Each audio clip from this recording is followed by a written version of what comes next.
Hello, welcome back. In this video, we're going to go through an application of differentiation, so-called optimization problem that we're going to deal with. In particular, we're going to try to find a rectangle whose lengths and widths are going to provide us the area 49 square feet, but we're going to try to minimize the perimeter. Let me just remind you the guidelines of handling applied maximum and the minimum problems.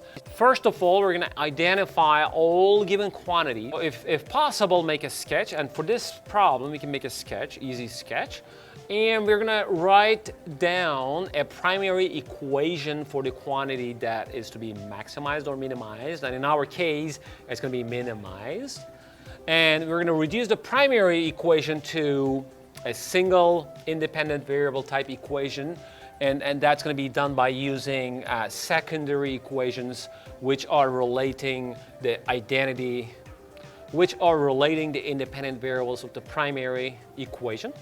And once we're done with that, we have a function of one variable. We're going to try to determine the feasible domain of the primary equation. That's just us determining the values for which the stated problem makes sense. And eventually, once we determine the domain, we're going to go ahead and use the tools of calculus, especially the tools of this chapter and the previous chapter, to solve the minimum or maximum problem.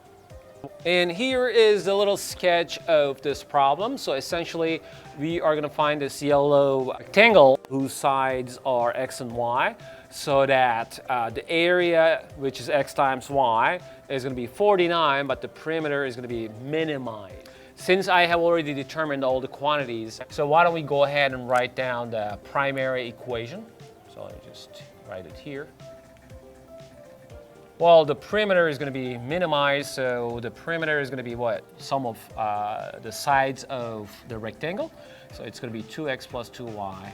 That is equal to, that is in fact supposed to be minimized. Okay. And then we're going to write down the secondary equation, which is x times y, the area exactly equal to 49. All right, we can use the secondary equation to solve for one of the variables. Let's say y equals 49 over x. And once we know y, we can plug it back into the primary equation so we can reduce the number of independent variables to 1 in that case. So let me call that function to be f of x.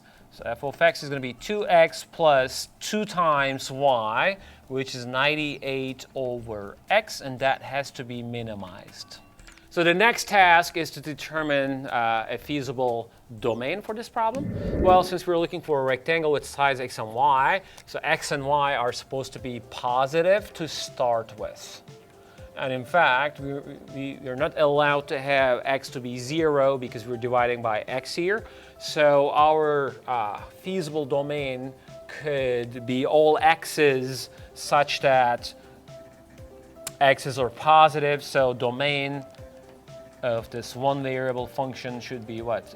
0 and infinity. Well, let's now try to use the calculus tools, including differentiation, first derivative, second derivative, to sort of like find the minimum values of this function. Minimum value or minimum values of this function. So that requires to use the first derivative and second derivative test. F prime of x is just 2.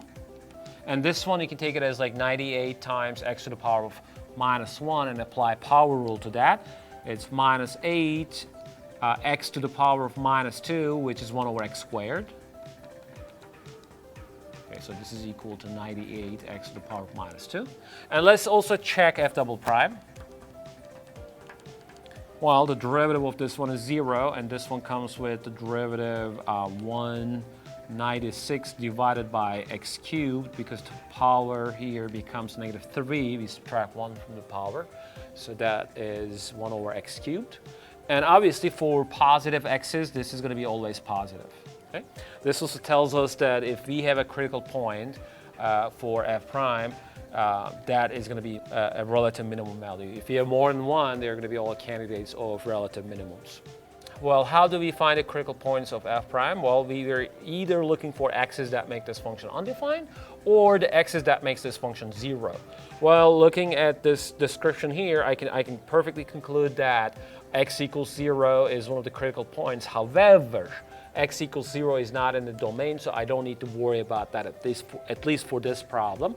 So what I'm going to do is to set this function f prime to 0 and solve for x to find other critical points. So this implies that, let me just write it here, this implies that you have 98 over x squared equals 2.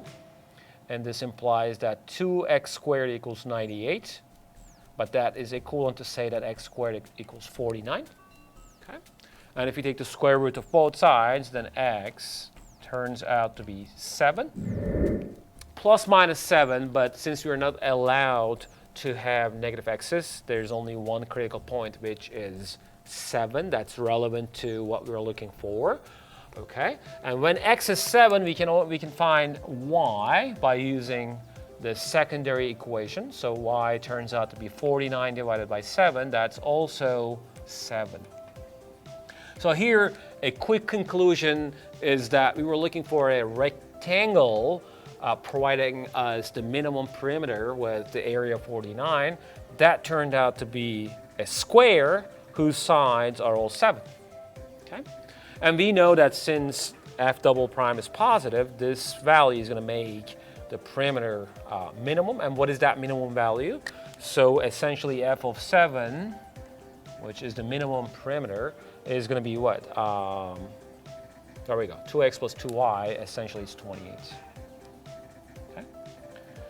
So at this moment, you can use your TI-84 to graph this function here that we were trying to minimize initially after we reduce it down to a one variable function. And your feasible domain could be like 0 all the way to 50, 100, whichever way you want to go with. But it should be hopefully bigger than 7, right? So make it like 0 to 50 and then see what kind of graph you have and readily verify that you have the minimum value 28 being achieved at x equals 7. All right, here's the graphical outlook of the function that we were trying to minimize, 2 times x plus 49 over x. That was 2x plus 98 over x. And as you see that, I kept the interval here to be like 0 and 50. And as you see that, the minimum is achieved at x equals 7, and the minimum value is, in fact, 28. If you choose any other x starting from 0 all the way to 50, as you see that, the corresponding perimeter is going to be bigger than 28.